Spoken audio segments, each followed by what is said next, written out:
the volume. Turn up the volume. You've arrived at the destination for all things Kentucky. This is the Bleed Blue Network Podcast.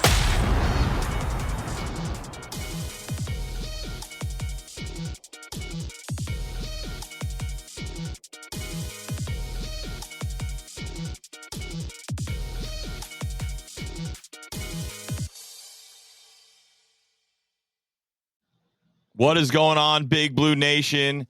Welcome back to another episode of the Bleed Blue Daily Show. I am Paul. I am joined by Jaden, who is not in the picture. Oh, there's the there he is. How you doing? I was just started the show, and you were gone. Might as well. Who knows?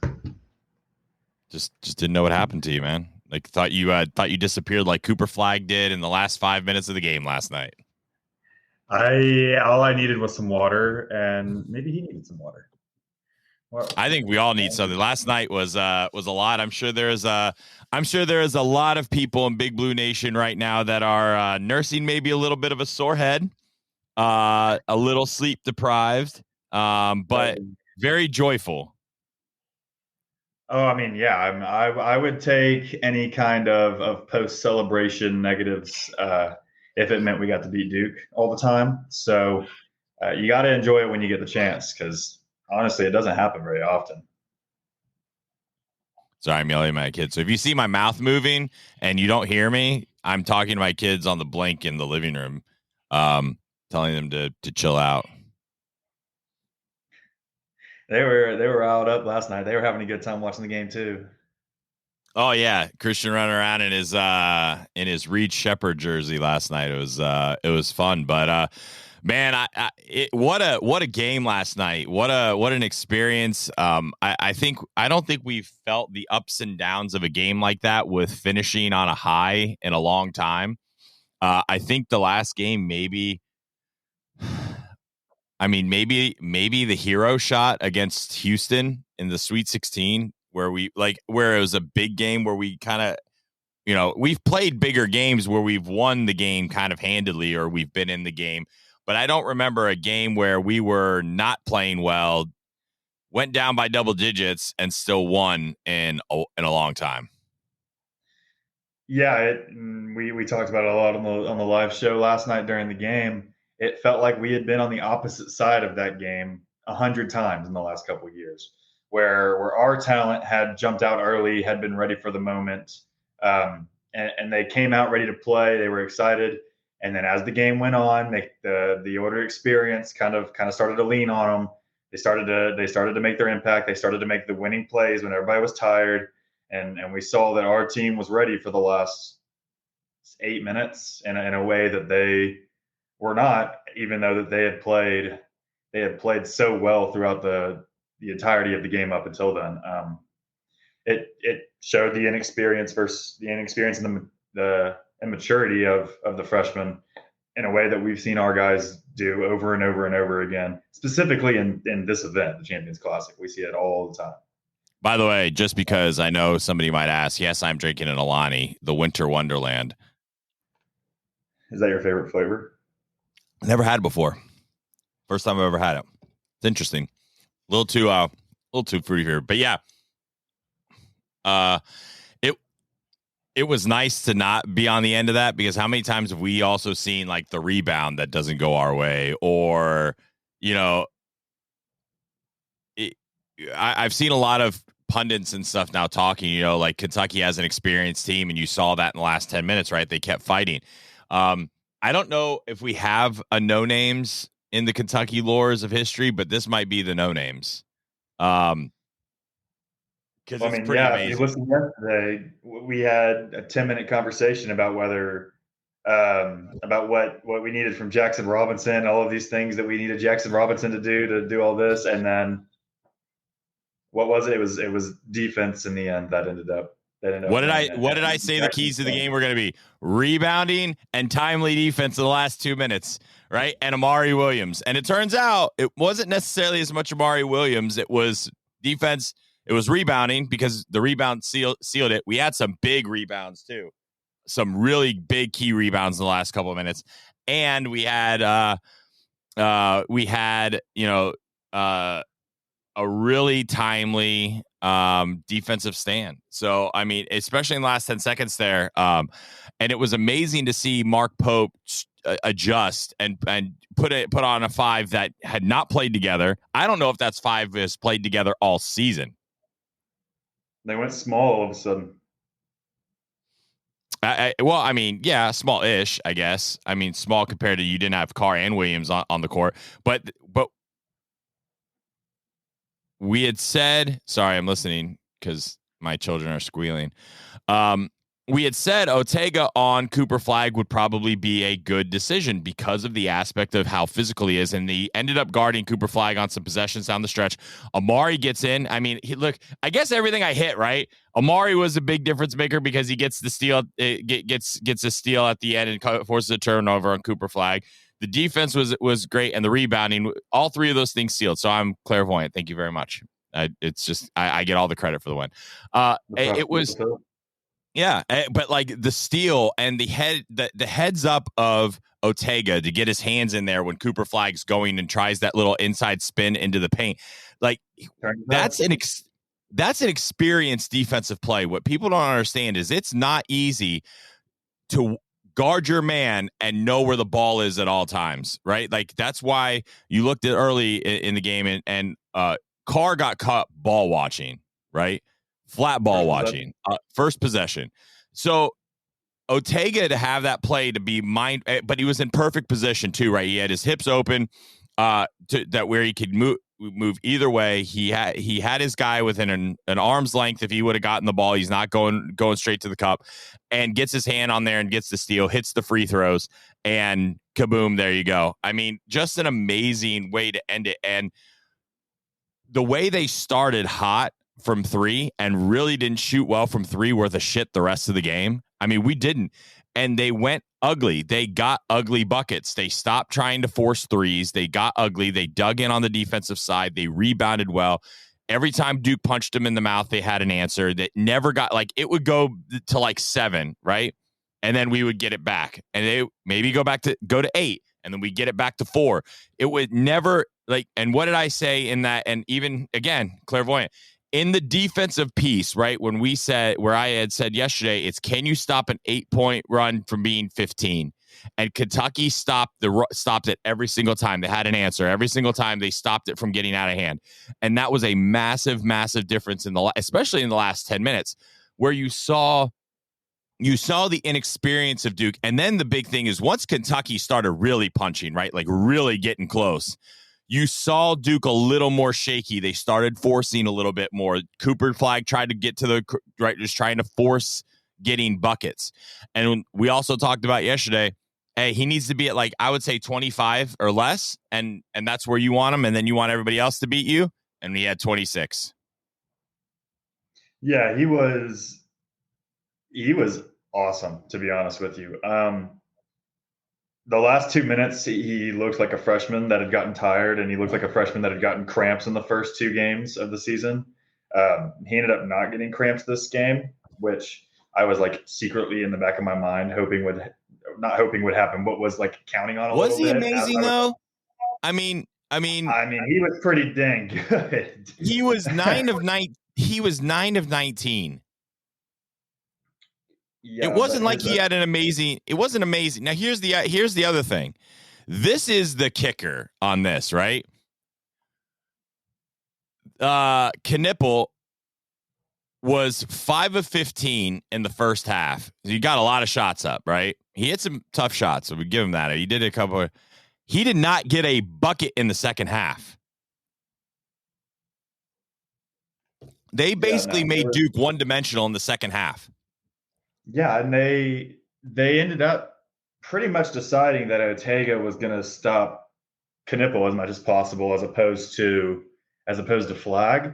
And I just went back and watched the steal from Ortega just to see kind of exactly where the positioning was.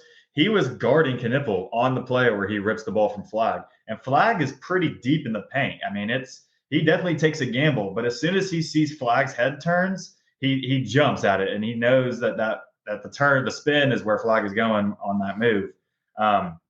So it looks like a dude that has played 3 years of real basketball at the college level, jumping off of like number one, don't let this guy touch the ball open from three, target of the game, jumps off of him and makes the play under the basket, like almost under the basket at that point. It looked like a bunch of dudes who had been through that situation before. A lot of interesting stats in the game. It was a tale of two halves in a lot of ways. Duke in the first half shot 48% from the field. In the second half, 29.4. Massive difference. In the first half, Kentucky shot 36.7%. In the second half, 43.8. For the game, Kentucky ends up shooting 40.3. Duke shoots 39.4. Duke shoots 17% from three, and we shoot 40. So Kentucky won the game by clamping down on the defensive side of the ball. And at the end of the game, we hit 40% from three. That is what they're averaging right now as a team, 40%. We hit exactly what we've been doing, right on the nose. Duke was 20 points below, almost 20 points below what they're averaging. And we clamped the nails down on the defensive end in the second half. And I mean, 29% is not good. That is not good, no matter which way you slice it. But if you look, a lot of guys, like the field goal efficiency was, if you look at Duke, 9 of 19, 5 of 20. And so in those two, you had two guys go 14 of 39 from the field. And they got half of the buckets. Duke only had 28 made field goals in the game. Yeah, so we talked about the offensive numbers looked similar coming into the game for both teams. But Kentucky wasn't much better, though. I mean, Kentucky had 25 buckets in the game. They were 25 of 62. This is not as good. But especially when I look at three-point shots, 4 of 23 versus 10 of 25. And I mean, we started 5 of 5. We shot 5 of 20 for the rest of the game outside of those.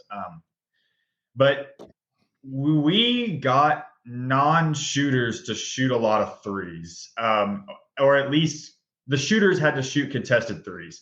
It didn't seem like outside of the first, couple minutes of the first half, Proctor and Knipple didn't get a ton of open looks. The open looks were Flag and Foster, which if you're choosing people that will shoot, you're going to choose for those guys to get the open shots. On our end, Kobe Brea got open a couple times. Ainsley got open. Kerr's going to shoot everything. But Jackson Robinson was open. Even though Kerr was in the building, so the ball's going up. I mean, what did I say? Remember, like that? What was it? I think it was a tie game, or it was tie game, where we were down one. And I said, if he gets a sliver, I said it doesn't matter. I said if he gets a sliver of space, he's throwing it up, and he pulls it from space. He had just hit the pull up off the screen in the guy's face. And you were like, well, Kerr has the ball. He's shooting it. Dribbles, backs up, 40-footer. He is exciting to watch. I feel like I need a beer before I watch him, though. I need to take the edge off before I watch him play basketball. He was 2 of 7 from 3. He was 2 of 7 from 3, so he's definitely not scared to shoot it. He let it fly. We talked a lot about Kentucky going to a shorter bench. Colin Chandler did play. He only played 2 minutes. He came in kind of early, right before a timeout. That we kind of thought that was a saving, getting a free 2 minutes of saving legs potentially. It was a plus minus. Andrew Carr was a +9. Amari Williams was a +10. Ortega was a +6. Lamont Butler was a +10. Jackson Robinson was a +6, which is actually huge because he only had 1 point in the game and he's still a +6, which shows you on the floor what he did on the defensively, how important he was during that game. But like, if you look at that, he had 1 steal. I think he had 2 partial blocks, and he definitely had 1 block. And 2 rebounds. So, I mean, but like, I think the biggest thing is the guys that he guarded, he just didn't give much up to.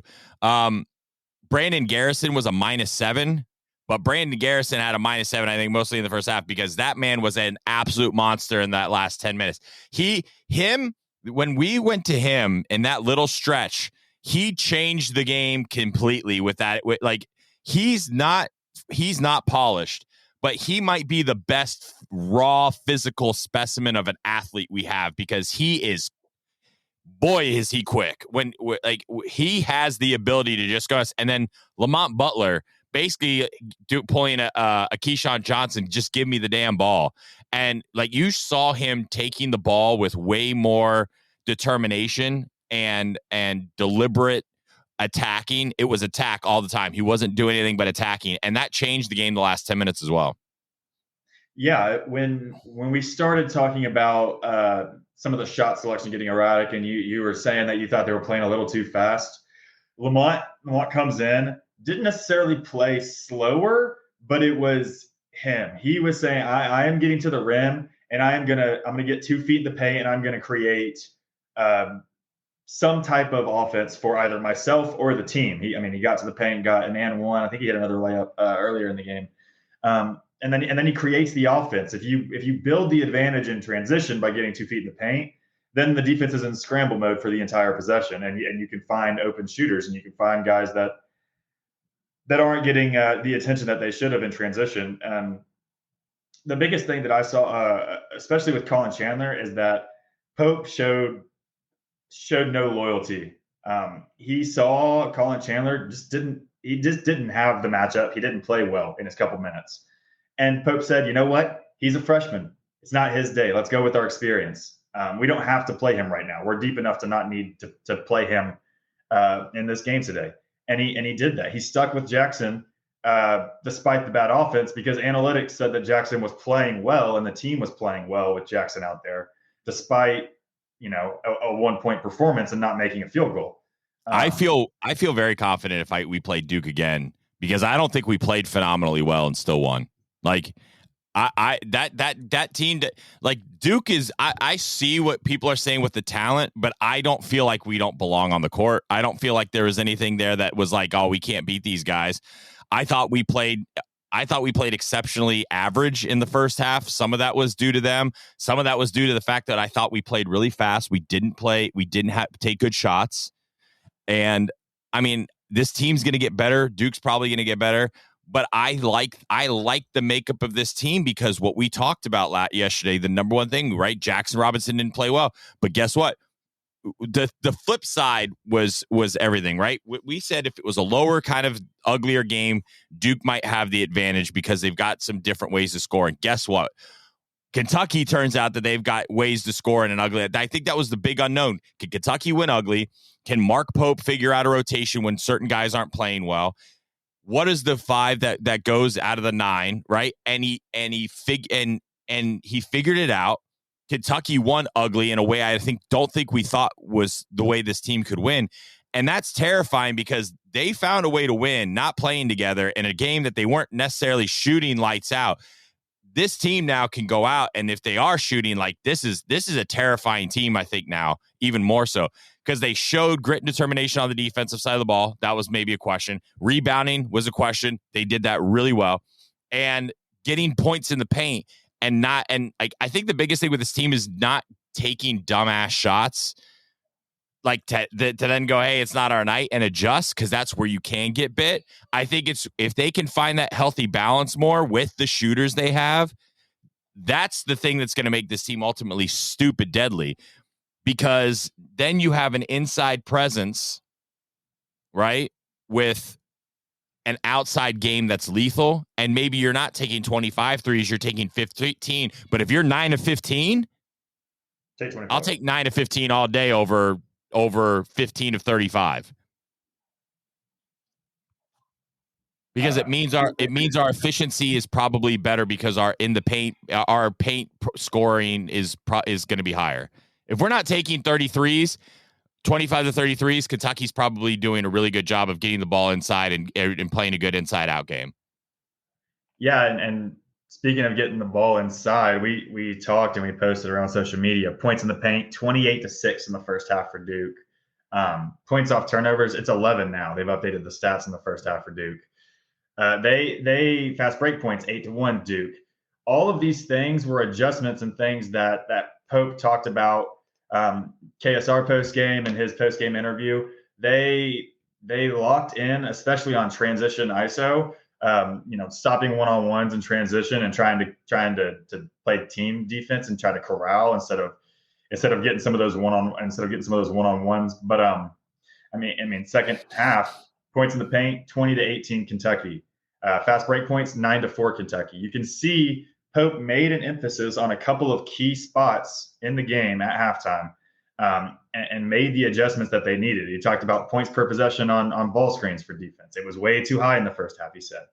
Second half, they did all sorts of different things. I mean, they did like 6 different ball screen defenses in the second half.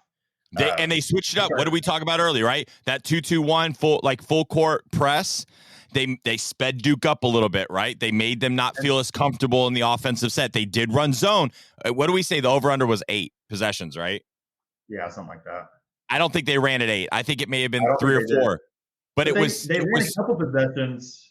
It was strategic.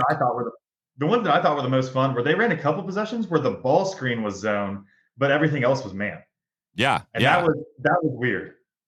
I haven't seen a lot of things like that, but it looked like a lot of fun, and it was a little. It was effective. It was the whole aspect of. Yeah, it's the whole aspect of what we were saying. Like, you've got to make Duke not feel comfortable on the offensive side of the ball, because that's the aspect of with a freshman team that doesn't have a lot of experience when they are playing guys that are, no matter what happens, the difference between a 22-year-old and an 18-year-old is pretty big usually, right? Physically. And you're playing against guys like that, and it made them uncomfortable. You could see in especially as the second half wore on, Kentucky wasn't comfortable in the first half, but I feel like they weren't comfortable because they weren't playing well. Yeah, well, that didn't help either, right? Like that was a whole other thing, and thank God that calmed down in the second half. But like it was it just felt a little off in the first half, and you could tell.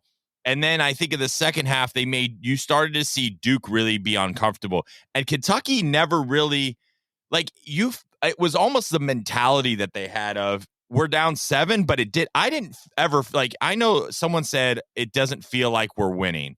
I didn't feel like we were really down even when we were down 6, 7, 8 points. I didn't feel like we were really down and out of the game, because I felt the flow of the game. Like, all right, if Kentucky can get their footing, and I think I tweeted this out with like 10 minutes left. Like, if Kentucky just play 10 minutes of solid basketball, they can win this game.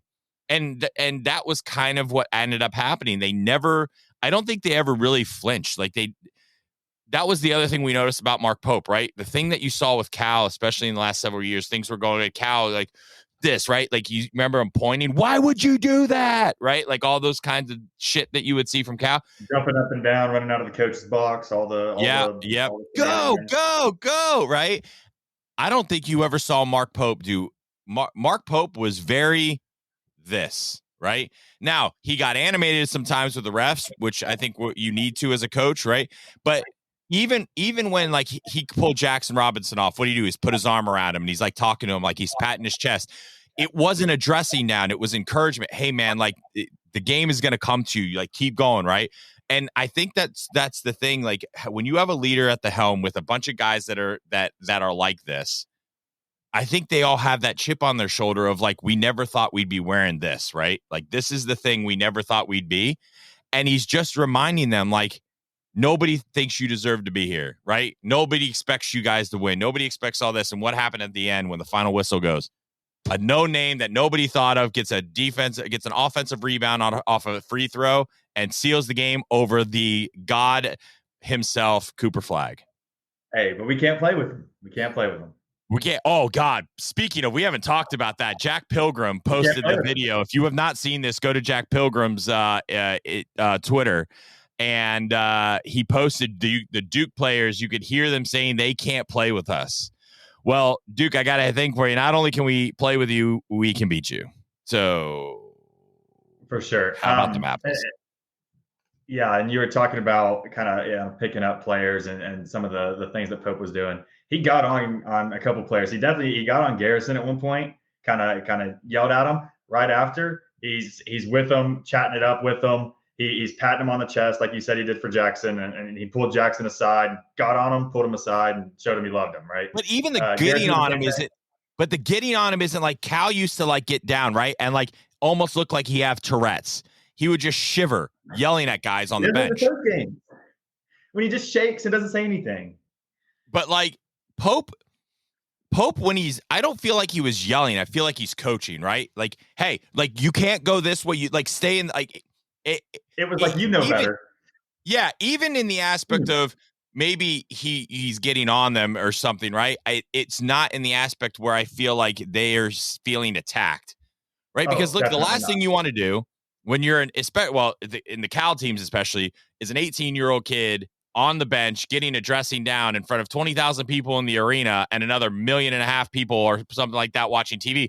It gets in your head, right? We're all telling them they stink on Twitter for the last 2 weeks, and then now we're getting ripped apart by coach too. Yeah, look, I do feel funny because like about like the whole Cooper Flag thing, but like literally, it's more so for the people that have talked all the shit, not necessarily because it feels a little dirty as a almost 39-year-old to talk shit about a 17-year-old who's going to be more rich than I ever will be. It feels much better now that they make money legally. I feel like if you're getting paid for this, I feel like I can tell you that you're worse at basketball than I could before. Sure, a little. Look, I agree. Look, and I think maybe I'll feel different when I'm in college, but right now, I used to not, kind of try to refrain from individual players. Dan Hurley said that. Right? When Dan Hurley, they asked about, is it going to change the way you coach, right? Or something because now of the NIL, guys scared. He said, hell no. He's like, I'm going to coach them harder now because now they're getting paid. Now there's an expectation, right? Now there's an expectation of these guys. And like, if you're coming in here and you're a high guy that's making money, it's just like now if you're in the NBA, you're expected to produce. There's an investment from the university and from the boosters that the coaches have to give them a return for. Yeah. That wasn't as much the case before. It's definitely an interesting era. With getting on Garrison and Jackson and then immediately, bringing them up right after. Carr, I can't remember what play it was. I think it was Carr, made a mistake on a play. Garrison, right after Pope had got to him, pat him on the chest, let him know what was going on after he got on him. Garrison, right up in Andrew Carr's chest, patting him on the chest, right up in his face, letting him know it's okay, getting him settled down. And that's a sophomore. How big was Andrew Carr, though, by the way, last night? Oh, he was awesome. I don't know how the matchup worked. It shouldn't have worked, but it worked so well. Did you see Cooper Flag was had a -8 last night? Did he end up -8? I mean, I would imagine. I mean, he played the whole second half. Proctor, Brown, and Proctor. Proctor had a -9, but Cooper Flag had a -8. So we also played way more guys than them. Proctor, Flag, and Knipple played the entire second half. So you want to talk about like getting tired and 13 minutes left in the game. For the first time, we throw a zone trap defense at you full court. And then all of a sudden, with 2 minutes left, you've been guarded by a certain player. You figured out some moves against them. And all of a sudden you have a guy that's 6 inches shorter up in your grill trying to make you dribble and do these different moves. That's why he had 3 turnovers in the last 2 minutes after not having a turnover the whole game. Well, also got pressed. I mean, he also got pressed, right? Like they also changed up the defensive style in the second half. In the last 2:30, a whole different team showed up in the last 2:30. That Duke, you saw when Shire called that timeout, he didn't have a clue what the fuck to do. He had no clue what to do. He called that timeout and he had Duke didn't know what was going on. Shire didn't know what was going on. I mean, but imagine that if you're a coach and you're sitting there in a close game, right? And then all of a sudden the coach goes out and throws an entirely different 5 that you've never seen on film before, that's not played in the entire game before, and all of a sudden gets 2 stops and now they're taking the lead. You're like, what the hell just happened? And Duke got bailed out.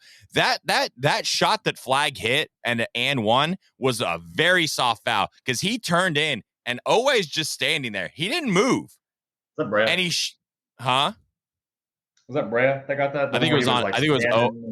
I think it was I think he was Brea was guarding him, but he spun when he went to spin. Owe was in the lane. He just had his hands up and he raises kind of above and gets his elbow like on top of like in between his shoulder, and they called the foul because it was real soft. There's some real soft calls in it for him, but like obviously he didn't kill us. But that was that was kind of like that was their only play that they made basically the rest of the game. I think it was like a minute 36 left, and then we go down and instantly Carr gets an and one, go back up by 2, and the game was we never trailed again. Yeah, so Shire fell into a trap that it feels like a lot of college coaches get into, which is last 2 minutes or last 3 minutes, game is close, give it to the best player, and everybody else get out of the way, right? And we had defensive options and defensive plans that we hadn't done yet, and when they spread it out and said Cooper Fly go to work, we had things that he hadn't seen before. It was like he was going the first possession of the game, but he was gassed. And he didn't have his lob threat out there in the end. He had, we were playing good off ball defense on threes. And they said go ISO, and we got him into a lull until Ortega and Amari could get a chance to make a play. And so they changed everything so late. They kept the first half so vanilla and changed everything so late, and it looked like they waited until they were tired. Like they were banking on them getting tired too. Like they waited till they were getting tired, then started making them think and move quickly. And they fumbled the ball a couple times because they moved too quick without the energy to do so. Super excited. I love how Louisville fans are trying to chime in. You're a Louisville fan still? Yeah. I thought they quit again.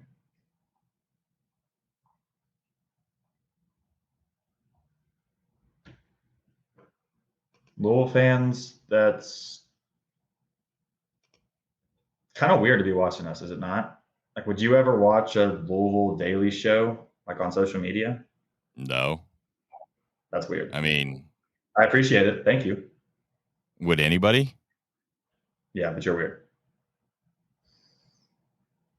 Why am I weird? No, the Louisville fans watching a Kentucky show. Oh no, so it wasn't a Louisville fan. It was so they posted the couches right on fire. Said UK wins a basketball game in November and they're burning couches. So I just responded and I just said it's okay. Where you're not used to winning a lot of basketball games. Period. It's a good call there. It's a good call. 7 wins in 3 years so far. Good job, my guy. Good job, my guy. Like Louisville fans, I don't understand. Like I get you want to talk shit and everything, but like, bro, you might get us in football this year. Maybe. I'm gonna go with still maybe on that. I still don't think you all are good. You better hope we got a bunch of guys out because we're still got more talent than you. You just play a soft schedule. You better hope. You better hope. You're not beating us without them. Because if that happens, we've got 6 years in a row on U of L football, and I don't know in the next time. Listen, I'm gonna tell you right now, U of L basketball ain't making the NCAA tournament this year. All right, they're gonna be lucky to be 500. I actually think they just don't have the players just aren't good enough yet. I actually think Kelsey's a pretty good coach. I think he's such a buffoon. They didn't look good in the Tennessee game, but they did the little things and stuff that good teams do. They just the players that just aren't very good. But here's the thing: if you're an Air Fingers quote blue blood program, and you're having to have your coach run around the campus, you're saying they are. They say they are. Well, I mean, they are top 10 in all-time wins. They're top 10 in all-time wins. They've got 2 national championships, right? Like they've been to a bunch of Final Fours.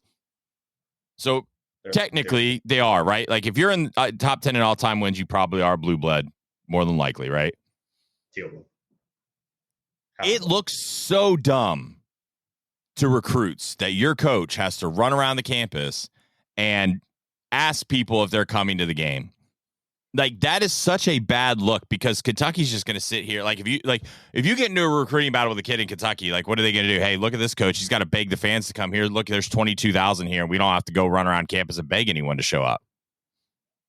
I mean, yeah, I will tell you, like when I go to class and I'm like, oh, you see Louisville's coach running around? I mean, I talk to people. It's college class. Not everyone's a Kentucky fan. People from all over. And they're like, yeah, that was weird. Like, what was he? Why is he running through campus trying to get people to go to a top 10 game? And 2020, I think he's a 26 commit. Tyron Stokes in Louisville, Southern Indiana, maybe. Like, this is a big recruiting matchup. This is like Kentucky and Louisville are both going to be in on Tyron Stokes. This is somebody that is important in that class and somebody that both teams want, assuming that Pope is continuing to recruit him. I don't see why he wouldn't. But yeah, it's stuff like that matters. Taylon Kenny is another in-state kid that is hooping with Jasper Johnson down in overtime. There's a white kid in the next class that's really good. He's like 6'8" or something. Like, all of these kids are going to get recruited by both teams, and when they see Louisville's coach running around, campus begging people to come, and then we have a sold-out press conference, it tells you where the two programs are at. It's definitely much different. It's like, I get it. It's a rivalry. You want to talk shit, but like, it's kind of like know the room, right? Like, if in basketball you have 7 wins in 3 years, you haven't been to the tournament in 4 or 5 years, something like that. Like, my guy, like, sit this out until you get something. Sit it out. Just stop. We get it. We understand it. You don't want to see us do good, but stop. Like, sit it out. Like, you guys have no talking room against Kentucky in just about any sport. Maybe you'll get women's basketball, because I think we play Louisville this weekend. I'm not sure. I got to double check that. Women's team gross. The women's team is nasty. You might, but guess what? We might get you there too. And then what do you got? You don't have baseball. You don't have women's basketball. You don't have football, and you don't have men's basketball. What are you going to talk shit to us about? They have. Never mind. Rowing? We don't even know what that is. And our hockey team's about to be officially a real D1 school. Is yours? Like, look at this shit. Yeah, we beat them when I went to that game one time. Like, so here's a question. Kentucky, I want to ask this. With Kentucky going D1, is Kentucky going to build like an actual like ice rink for like an actual thing for them? Because they can't just play there if they're going to be a real D1 program. It's not going to be club anymore. What if, I know they're doing construction. I don't know your familiarity. Rupp Arena. One, yes. Two, I don't know your familiarity with the buildings on campus, but like between the Johnson Center and the 90 and those dorms, there's a big field where like the towers used to be. That's still just a big grass field. There were like rumors and words that they were going to move an on-campus basketball facility there at like my freshman year, and then that like fell through, and they just renewed the Rupp thing. There's an open space in the middle of campus right next to all the dorms. How excited are you? How excited are you for real NCAA hockey, though, for Kentucky? That's probably not going to be midnight games anymore. They're going to be real legit games playing real programs. No, even at midnight. No, hell no. I won't. No, I'm too old for that shit. I love hockey. And like, how big would it be if they like have a Rupp game once a year? Like, once a year they play at Rupp. Or Memorial. Yeah, but I don't think Memorial has the capability as much. Like, we know Rupp Arena has the capability for it. Like, so, yeah. But we know Rupp has it, right? Because Rupp has like Disney on Ice and all those things. Yeah. We know they have the capability to do ice in Rupp Arena. That's what I want. What would you do if you saw like Michigan versus Kentucky in Rupp Arena with 22,000? I've seen Michigan versus Kentucky hockey. It's insane. No, but not club team Michigan, like real team Michigan, right? Like it's ridiculous. Or Boston University, like one of those top 10, 15 programs Alabama coming here. Again. They brought in Alabama a couple years. That's already D1 and played them. I think they got smoked, but like Alabama is a legit team that is, a good D1 team that's in our area that we could play in Rupp Arena. Every year. Well, I'm just saying, like, if you could get like one of the blue blood hockey teams to come down and play in front of 20,000 and just like, I will go nuts. I will be the happiest person. I will be so excited for that. Give students free tickets and like the whole upper arena, and let's pack Rupp for a hockey game. Oh, that would be so cool. So we're gonna get the coaching staff on. We're gonna get the coaching staff on either a live show or like a podcast or something. We're gonna get them and talk about this. So I've already been talking to them. So these will be good questions about that. But I mean, that would be super fun. I know that like Lexington, I think used to have minor league hockey or something at one point. I think maybe I'm Not since Maybe it I've was. ever I know followed. Louisville did because the Florida Panthers used to have their minor league team in Louisville. Yeah. But as a big hockey guy, man, boy, that'll be fun. And look, it's just one more thing. Could you imagine Kentucky going to like the Frozen Four? Because I would go. Oh, I mean, if you haven't while the games are still at midnight, if they're not going to be at midnight anymore, if you're like around campus or just you have, maybe not if you have kids, but if you're around campus or you have older kids that are close to college age, you should go to a hockey game. Those things are awesome. Everyone is just there to like yell and have fun. It's after football, my second favorite sporting event on campus. The hockey games are awesome, and you should definitely go to them. I've been to one hockey game in my life. They're so cool. They're so fun. It's just so late. It's hard to get there. But you know, it's hey, I can't wait for it. I think it's gonna be gonna be really fun from that perspective. Just add something else there that we can just get crazy about if it was to get kind of good and exciting, you know. Plus, won't it change? Won't the schedule change? Won't it be more of a spring, like winter, spring sport now? I know they've changed the schedule for a lot of sports. I think I was seeing that tennis is like separated by the individual and the team now. They're in different seasons, which matters because our tennis program seems to always have somebody that's amazing. But like, they've switched some of the scheduling around. I mean, even just like football recruiting and stuff like that, the schedule is all different this year. So I don't know exactly what they're going with for the hockey schedule, but I know that the NCAA is definitely making timetable adjustments all over the place. Wouldn't surprise me if they kind of play through winter like the basketball. Like they kind of play a fall season and a spring season, or it's like a winter and then a pre-winter break and a post-winter break season. I think they play Friday at home against somebody that's not a big name. I can't remember who they play against, but there's a chance I am there. The women's soccer team. So the other thing too is the women's soccer team plays at home this Friday in the NCAA tournament in the first round, hosting that. It's the first time in like a decade. So hopefully you get out and support the women's basketball team. Pack the bell. You want to hit the exciting doubleheader, do that, and go to hockey. Hit them both. Those are going to be two fun games. Yeah, I don't know what the weather's going to be, but I'm sure it's not going to be warm, but it'll definitely be fun. The women's basketball team obviously won last night. I think it's the last time the men and women play the same day, right?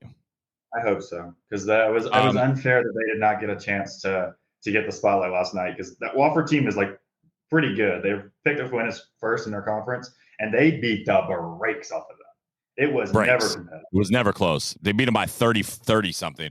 They play Louisville on Sunday night at 6. Yep, they play. The women's team plays Louisville Sunday night at 6. They're winning their games by an average of like 39.3 points per game. The women's team? They haven't allowed more than 43 points in a game. There are 40 minutes of basketball. They're like 1 point per possession, or 1 point per minute is what they're giving up. Is that good? That's insane. There's no team in the country will finish with that. So Kentucky plays Louisville. Louisville's 1-1 on the season. They're ranked 18th. Kentucky's 2-0 and ranked 20th. I don't think the rankings will update again until the next game, but it's a top 20 matchup against Louisville at Memorial. I have a feeling it'll probably be sold out. I know we're covering the game. I guess got to just remind I got to go get that. I don't know. I'm guessing you might. I guess you might want to cover that game on Sunday, right? I thought we already had that one scheduled, but I don't think no one's covering Sunday yet. I haven't put in for Sunday.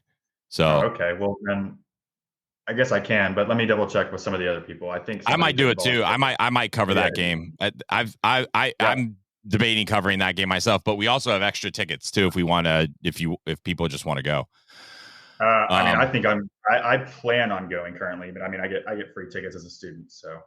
Okay. Well, we'll talk about that more offline. But could the men play Lipscomb on the 19th? They've got Lipscomb, Jackson State, Western, Georgia State. You feel good about those 4? I think they're 4 straight home games. Western, I think, could be a decently tough matchup. They're always pretty good. Rupp will be excited to play a team that they've heard of / an in-state, like the Western game in the COVID year when they had to reschedule Louisville. That game was crazy. Like there were so many people there, and it was like loud and excited. That was a lot of fun. That's all before the week of Clemson and Gonzaga. I think we got to set up some watch parties for those two. The watch parties are fun, right? Like that seemed like seems like it's a pretty. I got to figure out a way that maybe we can stream the game too. I don't know how to do that. I think there's a way we can. There's a way we can. We can do it.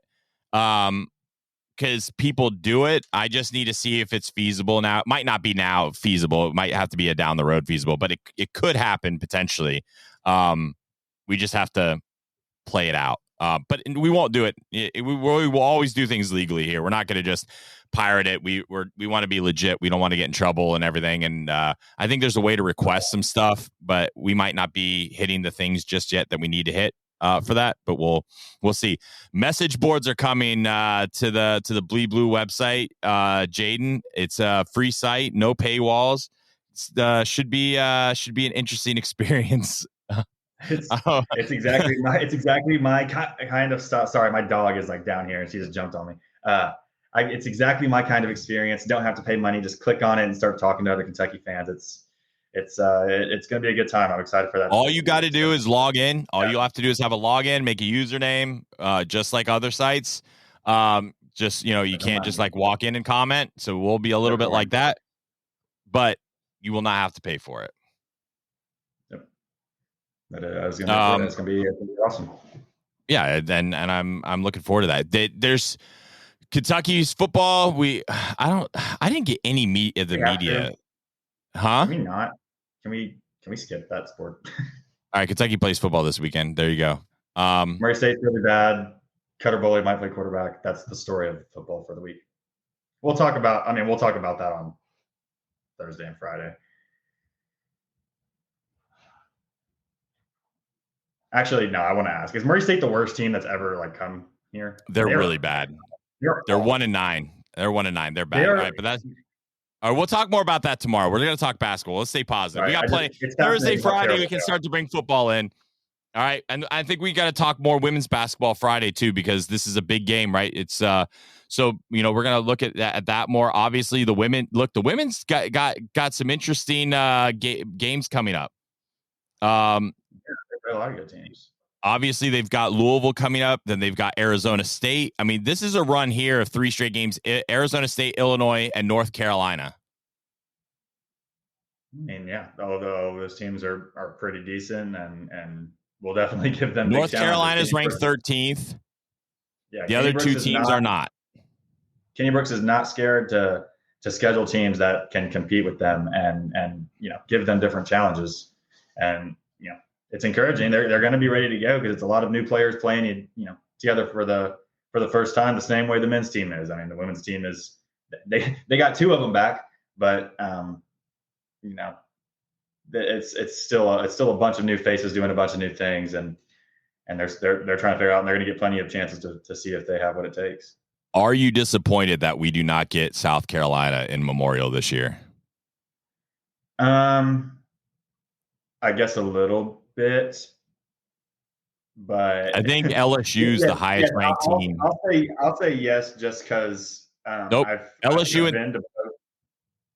Go. Kentucky gets LSU and Texas in Memorial this year, so they'll have 2 probably top 10 teams come here. Texas is ranked 4th, and LSU is ranked 7th. Yeah, I saw. I also found Louisville's loss is to number 5 UCLA. So, what was the score? 66-59. So it's Sunday is going to be a matchup. It's just like Tuesday. You had fun Tuesday. Go to the game on Sunday as well. It's going to be the same kind of high level matchup between 2 teams that really hate each other.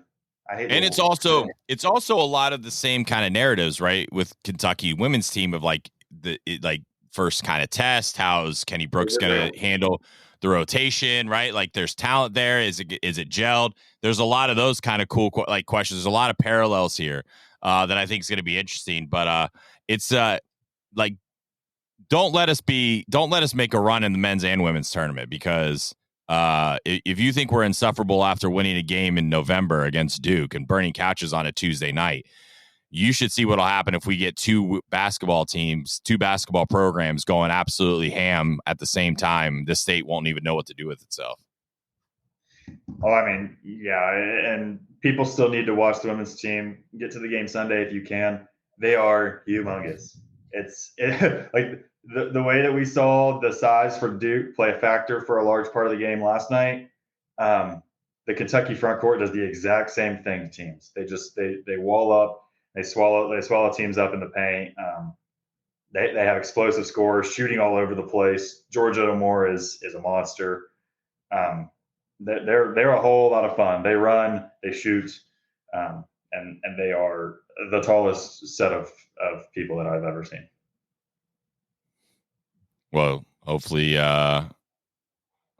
we come out with a victory. People are adding Duke fans. I haven't seen anything from Duke Zone. Has anyone heard from Duke Zone? There is here just this isn't basketball or sports related. Chris Bailey posted that with a winter pattern taking shape later next week, there's an increasing chance we get some snow around or before Thanksgiving. I am hearing that this might be a winter wonderland type of winter for us, which I gotta tell you, I'm a lot more excited about. I absolutely despise rain winters when it's just cold and wet. If it's gonna be cold, give me cold and snow, because I feel like that's way more worth the shit than the other way around. What do you feel about that? And would you be excited about getting a lot of snow this winter? I mean, getting a lot of snow as someone who, could potentially get off of school if there's some snow, give me all of the snow. Throw every piece of snow my way. I want every flake to hit the ground. The football season, it's been a bunch of baloney that we haven't had any cold games. Last night, we should have been playing a football game last night. It was perfect football temperature. We haven't gotten any of those at Kroger Field this year. But if being warm all fall gets us a bunch of snow and gets me out of a couple of classes throughout the winter, bring it on. I want all of it. Please no rain though. Rain sucks. Rain's terrible. We're gonna have to figure out a place. We are gonna have to figure out a place for these watch-alongs as like backups for weather, because I feel like upstairs in my little It's gonna get cold in a hurry out there on the patio. Yeah, I also feel like in my little man cave upstairs is not necessarily the greatest, but we could maybe play around with it and see if there's a little bit more. If there's a way to flip it around and use those couches upstairs, I think I would punch a bourbon bottle if we watched a game in the desk.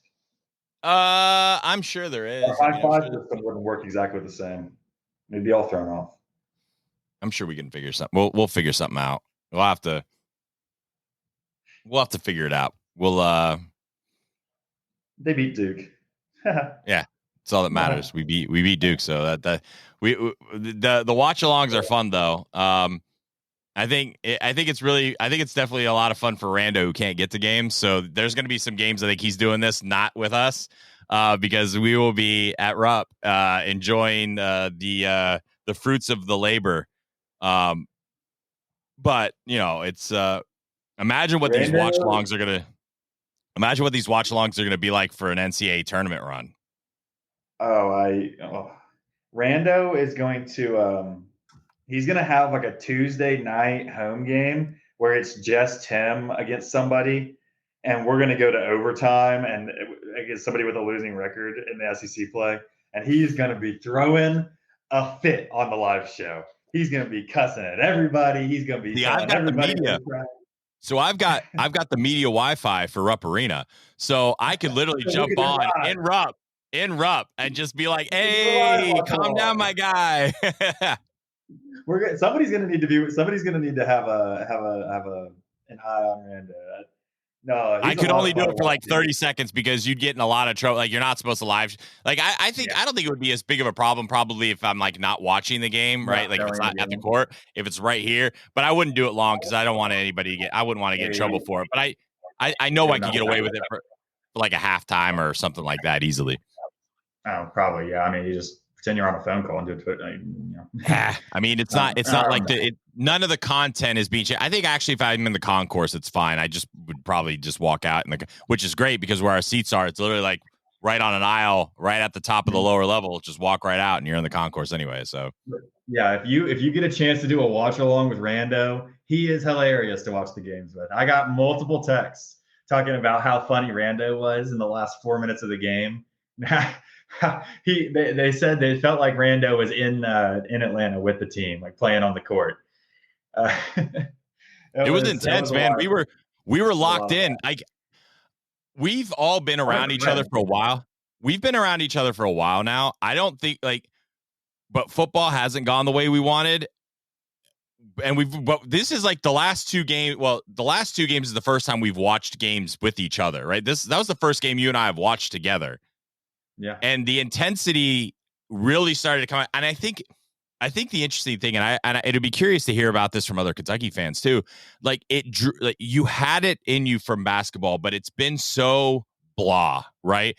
And I think it's so hard. It's kind of like with football. It's so hard to shake because it's been such a big love for the last few years because we've been good, and stuff. And you can't help but not watch and still be interested in things like that because of that. With basketball, it's so different because I've been so checked out of basketball. I think a lot of people like basketball, but at the same time, they haven't felt connected to the team. They haven't felt that love and passion probably that we're known for. There's always kind of been this almost a little bit of dread, I guess. And I think last night was where you started to see that passion from every corner of the fan base really start to come back. Because it's been a long time since you've seen bar videos with fans going crazy over a play, right? We haven't seen that in a long time. We were like the couch was on fire on campus. You haven't seen the Big Blue Nation invading places like we have in the past.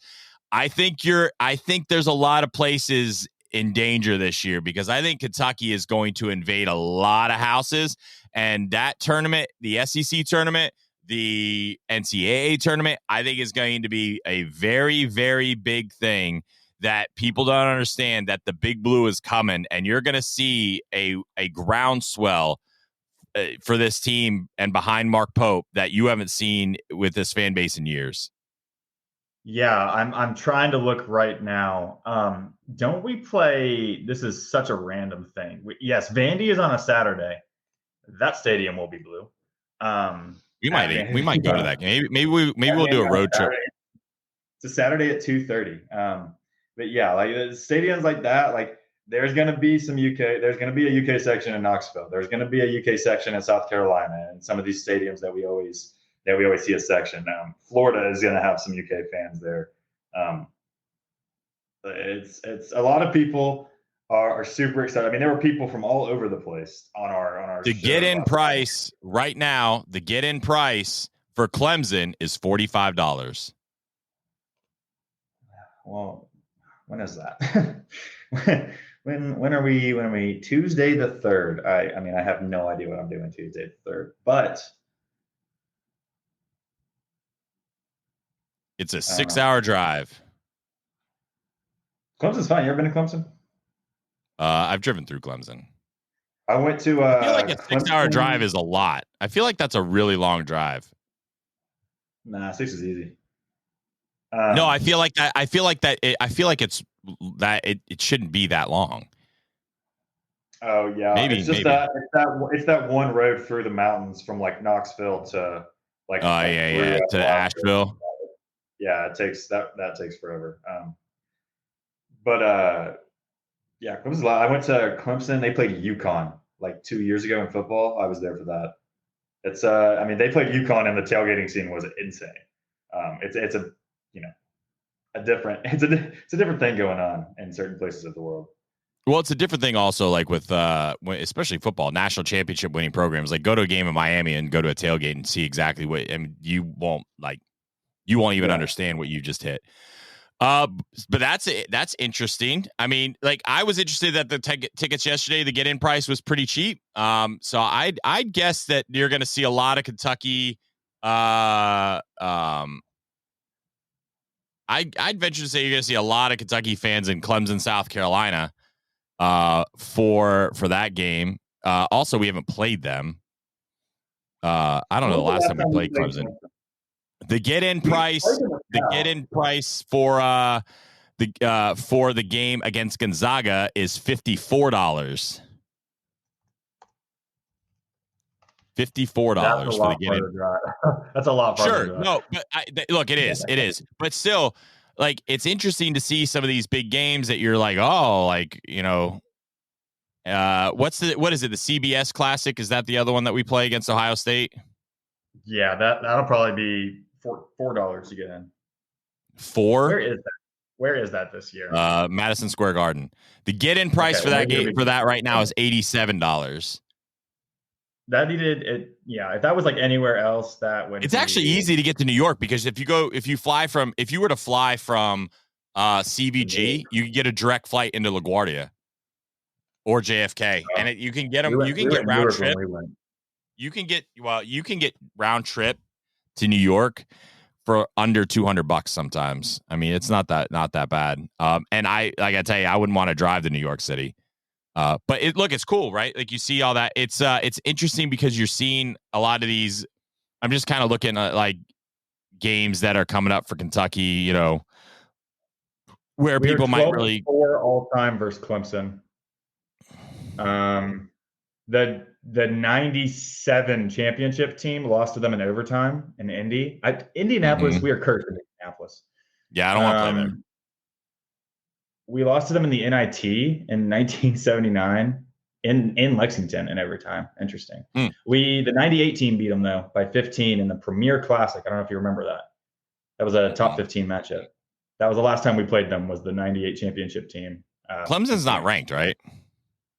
No. I mean, we watched them last night. They had a battle with good old Eastern Kentucky until like they blew the doors off them in the second half. Yeah, just for that last 8 minutes, they dominated. But before that, Eastern had them on the ropes.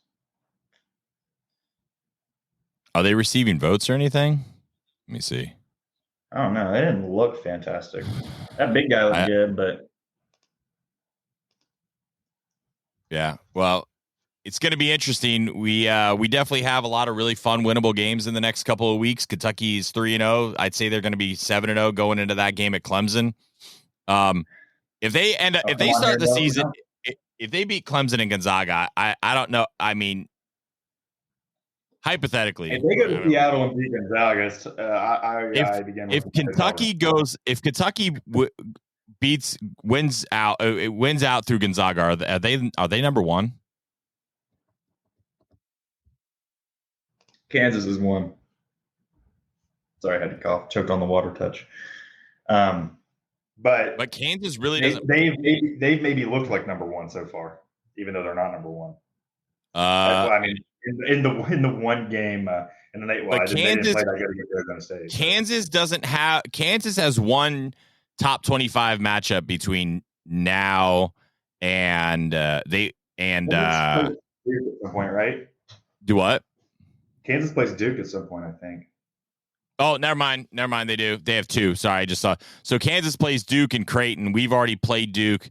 So they all have had 3 top 15 games. Those are 2 awesome matchups.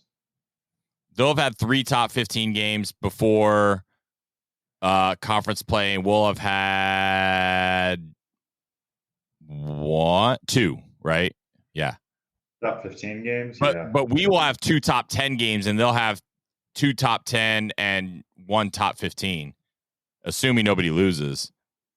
I mean, we can start worrying about whether we're ranked higher than Kansas if we go to Clemson and go to Seattle and win those games. Sure. Look, and there's nothing to say that Kansas wins all of those games either. So, but I would actually pick Duke to beat them if you ask me right now. So.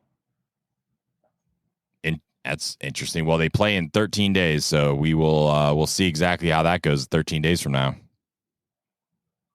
I'm excited. That's gonna be a fun game. That Kansas Creighton game is gonna be interesting. That Kansas Creighton game is gonna be interesting. Do what? Paul Brenner versus Dickinson and the Creighton Kansas game, just the 2 big men going at each other. Yeah, I think it's good. It's going to be interesting because it's a measuring stick for Creighton, because I know a lot of people kind of think Creighton could be a Final Four sleeper team, and to really kind of get an early season gauge of where they're at. Like, if Kansas beats the doors off of them, you're kind of like, ooh, right? But at the same Creighton's time, like every single year, maybe they've never not been a Final Four sleeper team. Yeah. All right. Well, that's a good place to stop. We'll be back tomorrow. Appreciate everybody listening. Love the win. We'll post this also so you can listen to the whole thing on Apple Podcasts and Spotify. And we'll see everybody tomorrow. Go Cats, go Duke. Go Cats. Thanks for joining us on another episode of the Bleed Blue Network podcast. We hope you enjoyed diving deep into the world of Kentucky sports with us. Don't forget to stay connected by following us on Twitter at BleedBNation. Your feedback means the world to us. So take a moment to leave a review. Not only does it help us improve, but it also helps others discover the show. Until next time, keep cheering, keep listening, and keep bleeding blue.